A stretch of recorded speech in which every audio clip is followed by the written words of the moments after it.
गृह प्रवेश ये कहानी हम देख रहे थे शालिनी सिंह की। इस कहानी के अंतर्गत शालिनी सिंह ने पिता के अकेलेपन को व्यक्त किया है।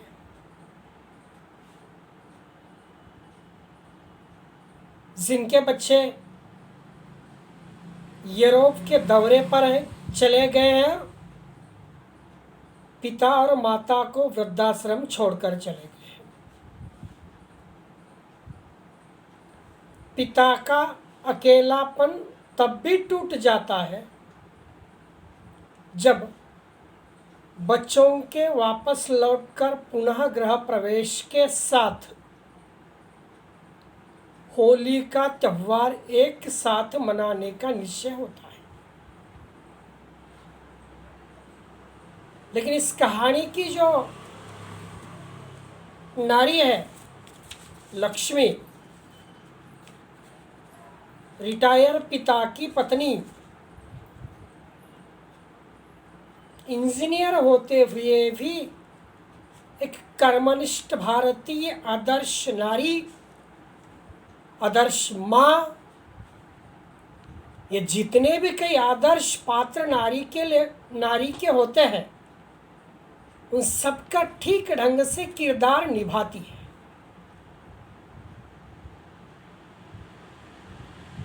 अपने बच्चों को पाल पोस कर बड़ा किया है, नौकरी लगवाई है। नौकरी लगवाने के बाद बच्चे यूरोप चले जाते और यूरोप चले जाते वक्त वो सोचते हैं कि इतनी बड़ी हवेली के अंतर्गत जो छोटा बच्चा उनका कहता है, मानो पिताश्री को लगता है कि चॉकलेट देकर उसे ललचाने की कोशिश कर रहा है। पिता की आवाज़ निकलती नहीं उस छोटे बच्चे के सामने, क्योंकि छोटे बच्चे ने ठीक से कहा है जितना कोई कर्तव्य होता है अपने परिवार के प्रति उतना कर्तव्य रिटायर इंजीनियर पिता ने बिताया है।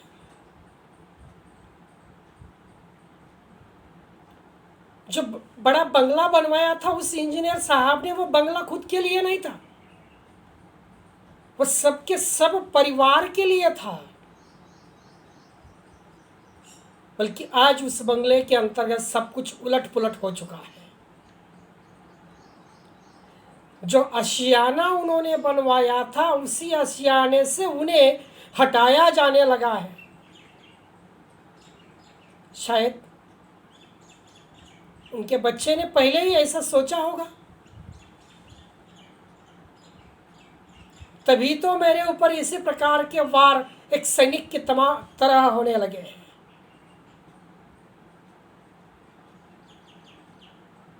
मुझे अपने आप ऐसा जान पड़ने लगा है कि मैं एक पशु हूं।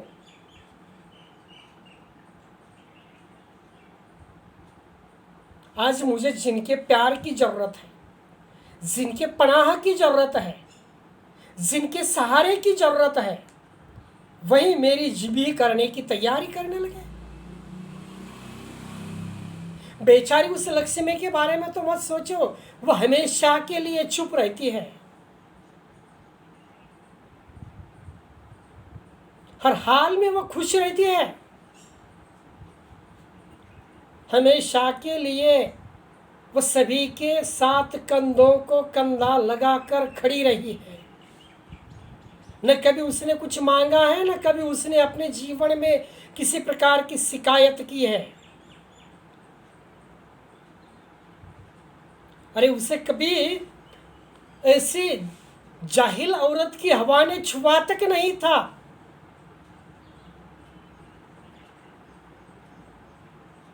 इतना सब कुछ उस बेचारी ने मेरे आराम के दम के साथ किया था।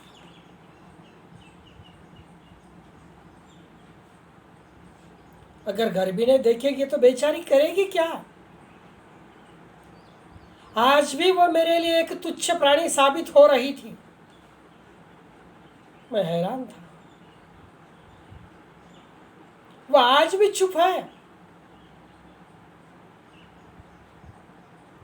मैंने कभी कभार उसे घूर कर देखा तो भी वह बेचारी चुप रहती थी।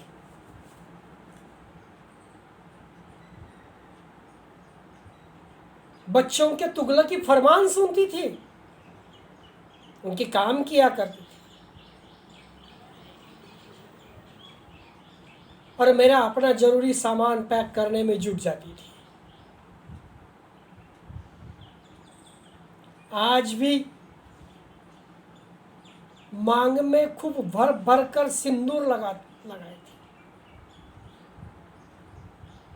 मैं मन ही मन बुदबुदाता था कि कितनी गवार है ये। हमेशा के लिए मैंने उसे उसके काम में मगन देखा है।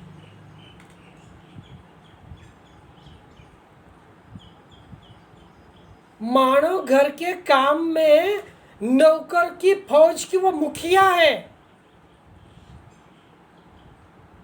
क्या बनाना है, किसे क्या पसंद है, किसे क्या पसंद नहीं है, किससे क्या नुकसान हो सकता है, किससे क्या फायदा है, इन सब बातों का ध्यान वो बेचारी बखूबी से रखा करती थी।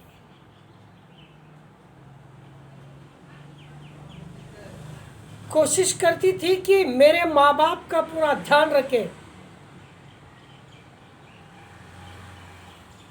वे लोग भी लक्ष्मी को आशीर्वाद देने में कभी आगाते नहीं थे। मैंने भी कभी मेरे जीवन के अंतर्गत मेरे माता पिता के द्वारा लक्ष्मी की शिकायत करते कभी देखा नहीं और सुना तक नहीं है। शिकायत तो मुझे भी नहीं थी उससे, और उम्मीद तो किसी भी प्रकार की उसके बारे में मेरी नहीं थी। इतनी अच्छी खासी लक्ष्मी मेरी थी।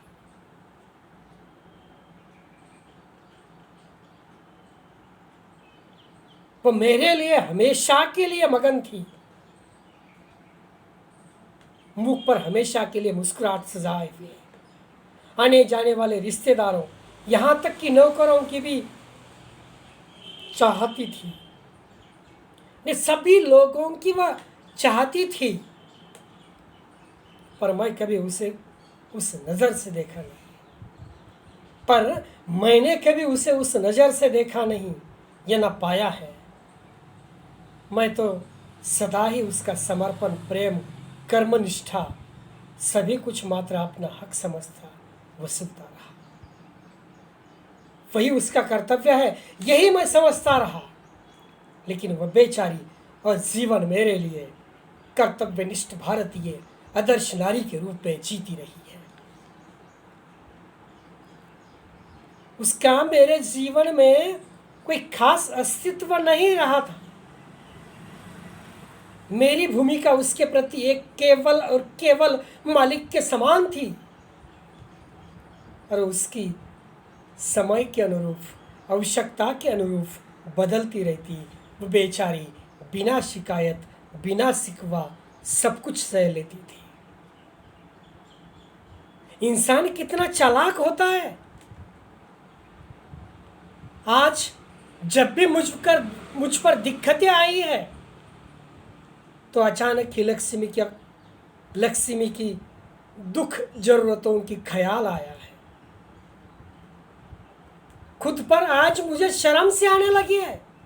मैं थोड़ा सा दुख में हूँ, दिक्कतों में हूँ, परेशानी में हूँ, तो उसी वक्त मुझे मेरी लक्ष्मी की याद आने लगी है।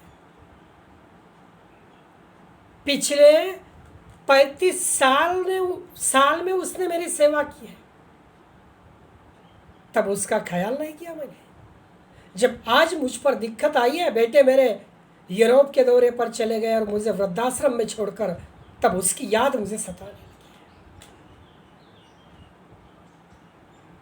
पूरी तरह से 35 साल के अंतर्गत का पानी मेरे सर के ऊपर से मंडराने लगा है।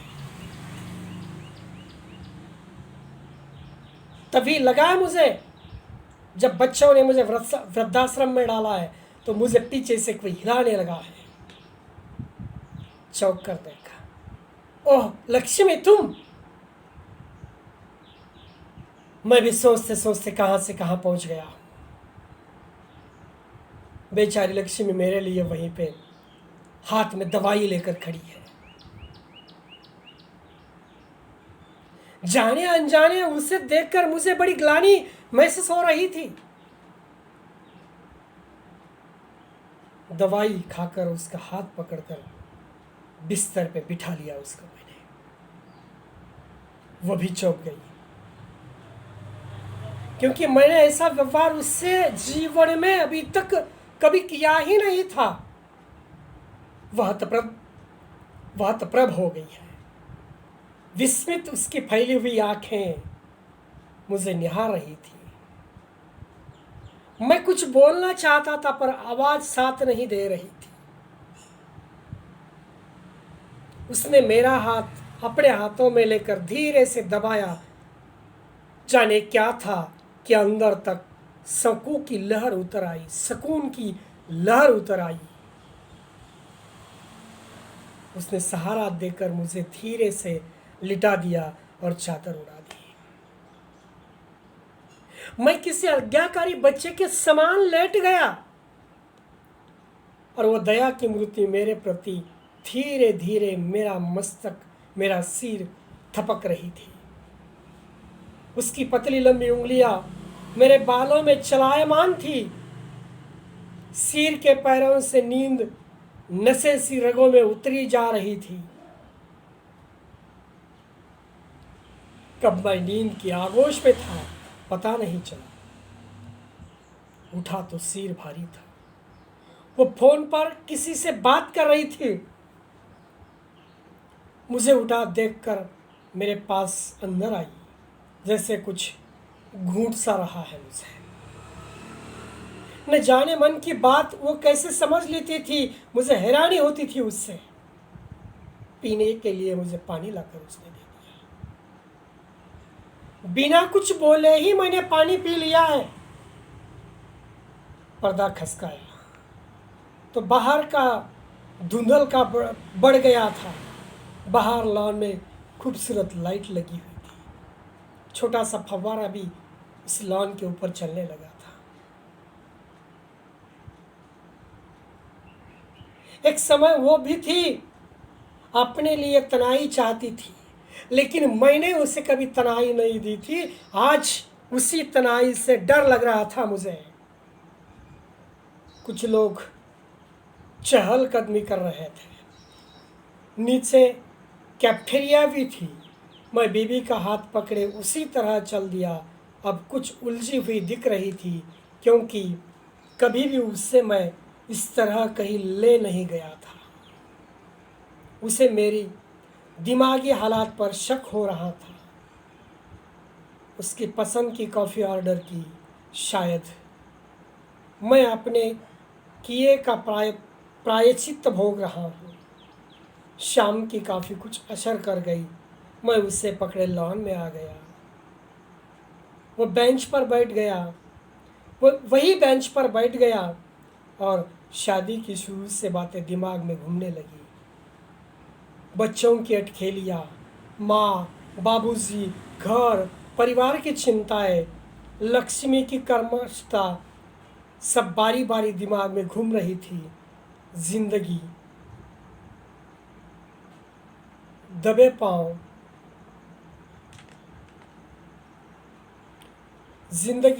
पांव सर पर कब निकल गई पता ही न चला।